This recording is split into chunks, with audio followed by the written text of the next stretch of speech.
This is the diamond painting mesh ruler.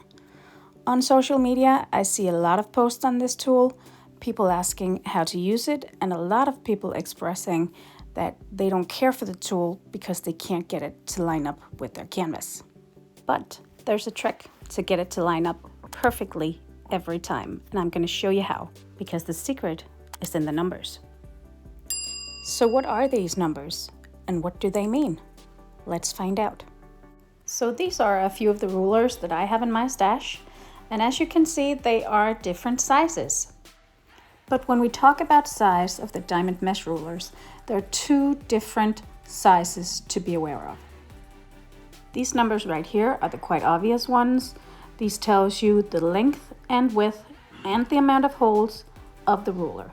So this is a question of how large an area or section this ruler will cover. So this is just a question of preference. What do you like to work with? And then there's the real important number that makes all the difference. And that is this one. You've probably seen it when you've seen these rulers, but no one really tells you what this number means. So why is that when this is the number that literally determines success or failure? The secret to this number is that this is the grid size.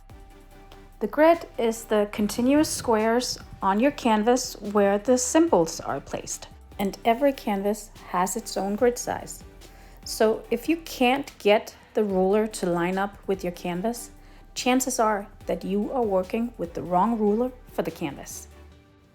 So the trick is simply to pick the right size ruler for your canvas.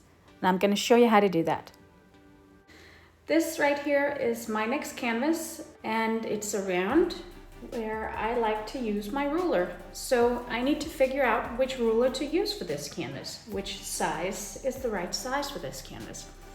So how I do that is that I measure out 50 drills exactly, and I place a little mark here exactly between drill number 50 and drill number 51. And I do the same thing on the other side.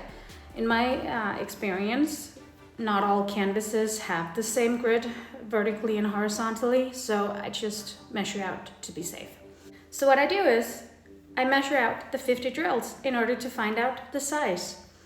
So I'm just gonna zoom in and show you how I do that. So I am all zoomed in, and I hope you can all see clearly what I'm doing. So what I do is I take my ruler.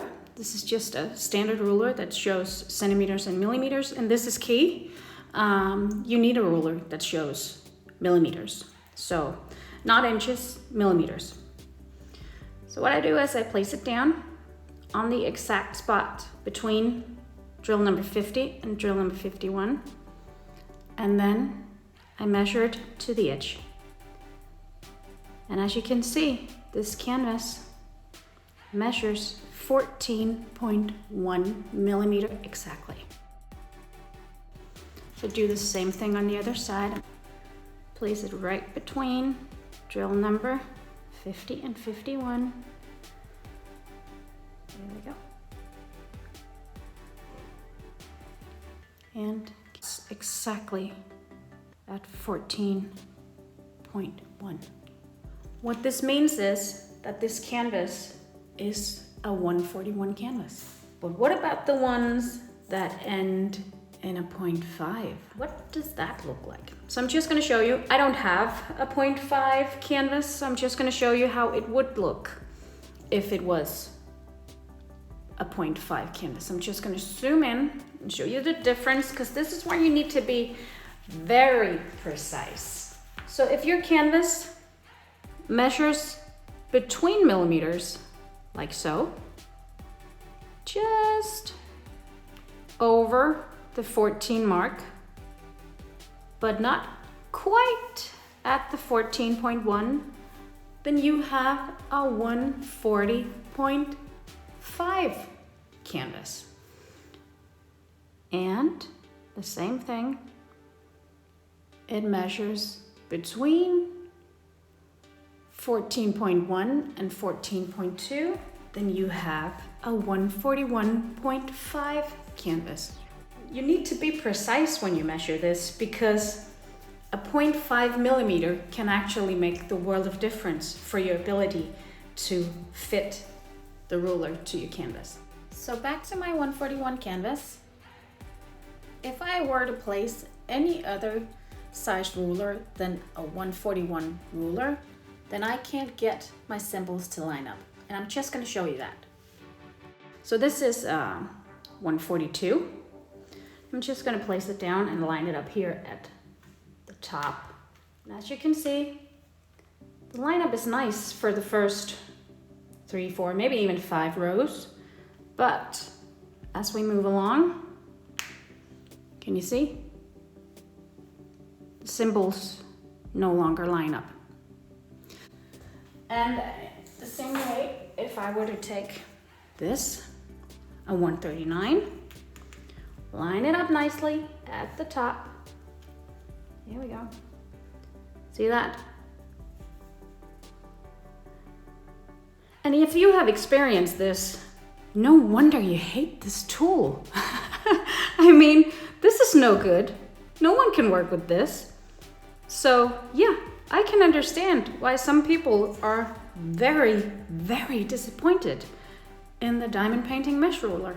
So let's see if I can get the 141 ruler, this one, to line up with my 141 canvas. Is there a method to this madness? Maybe. Let's check it out. So, once again, I'm lining it up at the top. Here we go. It is lined up perfectly from beginning to end. So there it is, the secrets for a perfect lineup every time. But before I show you how I use the roller, just a bit of troubleshooting.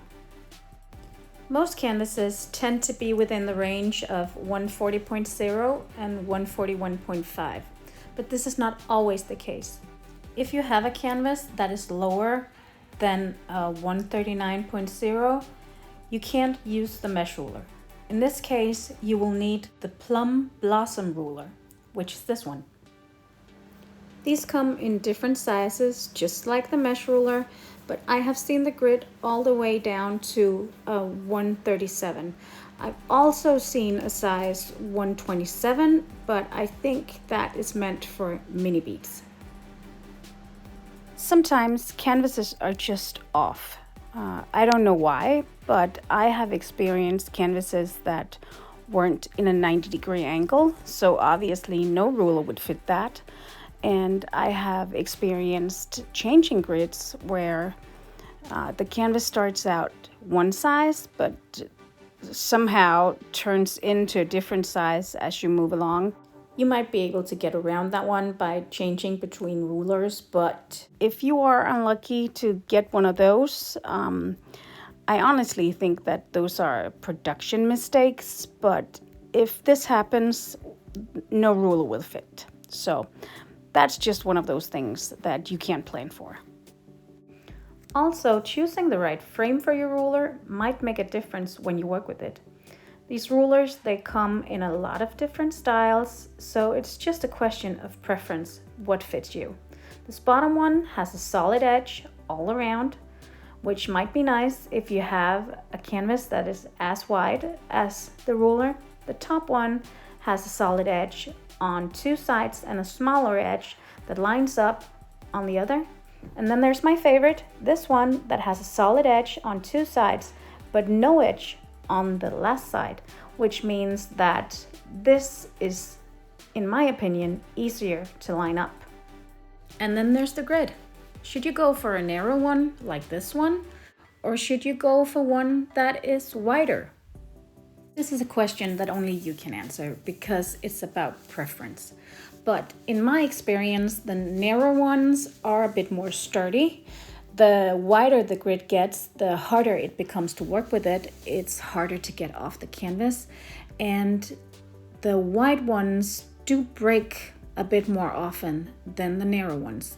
These rulers, they weren't made to last forever. In time, they will all break, and there is nothing you can do to prevent it.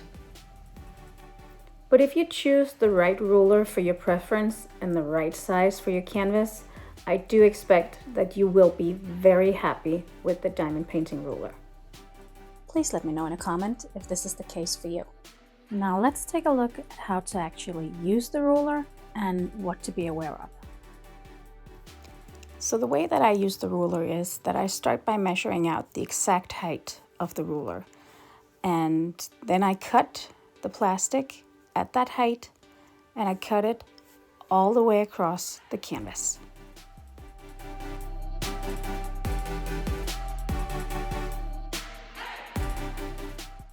Once I've cut the height across, I carefully place the ruler on the canvas.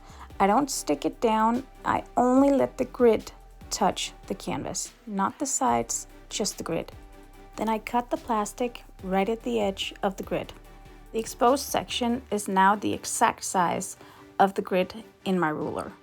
I now place the ruler, making sure that it lines up perfectly. I choose to do it this way in order to protect my canvas, because I learned the hard way that if I stick the entire ruler down, I might accidentally rip off the glue once I remove the ruler. And as you can see, my ruler perfectly lines up with my canvas, and I'm now ready to start.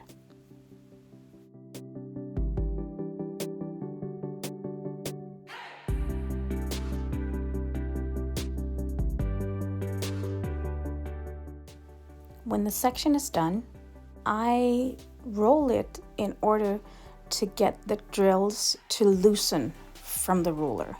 I do this with a soft brayer so that it doesn't damage my drills and my ruler. This is a necessary step. If you just try to remove the ruler without having rolled or pressed down, the drills will come up with the ruler. If you are working with acrylic drills, then this is a difficult step because they do tend to be a little less conform, and sometimes they have a ring at the bottom, which makes it difficult to remove the ruler without getting any popping. So in all honesty, this ruler really works best with resin drills. If you are experiencing this, perhaps the plum ruler will be a better choice for you. Please be careful when removing the ruler, especially if you are working with a double-sided adhesive canvas, because the adhesive tends to have a higher risk of breaking and coming off with the ruler. I now reposition the ruler, overlapping one row. And once again, I cut the plastic right at the edge of the grid so that only the grid sticks to my canvas.